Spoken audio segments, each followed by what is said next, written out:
Your TV favourite shows are certainly something that you'll always remember, and they can be a great hobby as well as a business too. Yes, believe it or not, some of your favourite TV programmes, their memorabilia can be quite collectible and also quite valuable. Now, we have here our expert, who is James Breese, and it's lovely to welcome you here to the programme, James. Hi, Liz. Now, you're going to tell us a bit about TV memorabilia, and of course, Blue Peter.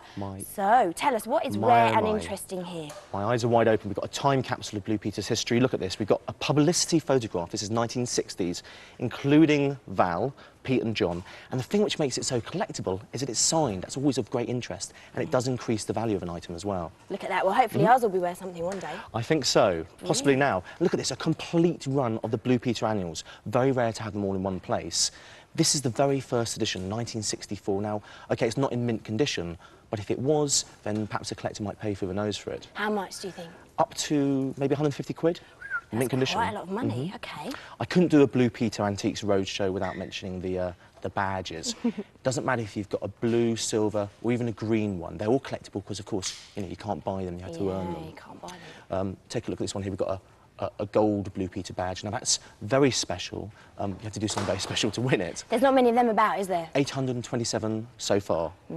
And lastly, look at this. A Blue Peter gold medallion, quite new, so again, new stuff can be collectible as well. Yeah, I've never seen one of those before. Brass, plated with gold, 24 carat, only 4,000, so it's a limited edition. Lovely. Very, very special. So how do you start with a collection like this? Where do you start? Ooh, tricky question. I think if you're going to kick off, why not find a subject or show that you love, something you're passionate about, buy with your heart. That's a great motto. Specialise in one show only, otherwise you're going to run out of space, believe me.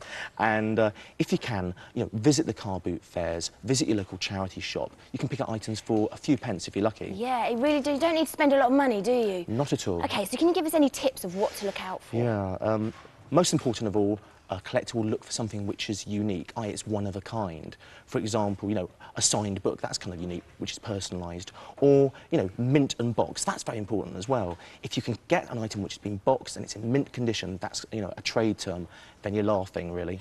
Also, at the high end, you've got puppets, props, and also the costumes used in the original shows. Original shows, now they go for big money. Big money, yeah. OK, so how do you store your collection? Where's the best place to keep it? Quite straightforward, but very, very important, OK? You need to keep things like books and boxes out of direct sunlight because it fades them over time. Do not, whatever happens, put them in the attic because the temperature changes during the winter and summer. That can warp them. And if you've got electronic toys, take out the batteries, otherwise the acid will leak and ruin your display. Fantastic. And what about today? What can we start collecting now? What's about? I should say Blue Peter, but, you know, it is collectible and there is second-hand values. In terms of films, Harry Potter's coming out very shortly. If you had a first edition of the book back from '97 of The Philosopher's Stone, then you're looking at about 14 grand for that in mint condition. £14,000. Don't forget Doctor Who, Thunderbirds, even The Simpsons now is collectible. Simpsons, big collectors of those about. So all the classics, Winnie the Pooh and things like that. And of course, Blue Peter. And you can even start your collection with Blue Peter tomorrow because there are things in the shops like the magazines and, of course, the new annual. But thanks very much for coming in, James. It's a pleasure. And Thank you. of course, keep hunting around for the antiques of tomorrow because you never know, some of your old toys and books may well be worth quite a lot in the future.